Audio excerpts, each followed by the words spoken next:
মক্কা ও মদিনায় নামাজ পড়তে গেলে একটি বিষয় প্রায়ই চোখে পড়ে। প্রায় প্রত্যেক ফরজ নামাজের পরই ঘোষণা হয় আসসালাতু আলাল মাইয়িত, অর্থাৎ জানাজার নামাজ। কিন্তু প্রশ্ন হলো, এখানে কেন এত ঘন ঘন জানাজার নামাজ আদায় করা হয়? প্রথম কারণ, ইসলামে জানাজার দেরি না করার নির্দেশ। রসুল সাল্লাল্লাহু আলাইহি ওয়াসাল্লাম বলেছেন, মৃত ব্যক্তির জানাজা ও দাফন দ্রুত সম্পন্ন করো।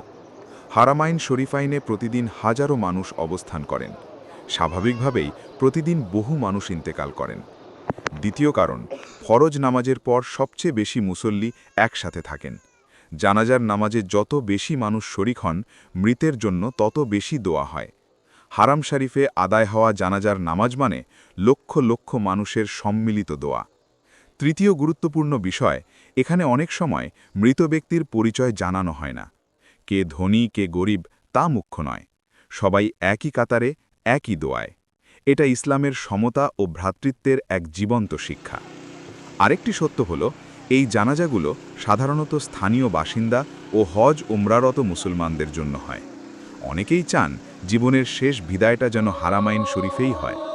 মনে রাখা দরকার, এটি কোনো বাধ্যতামূলক বিধান নয়, বরং সুন্নাহ, ব্যবস্থাপনা ও মুসলমানদের কল্যাণের কথা ভেবেই এই নিয়মটি অনুসরণ করা হয়।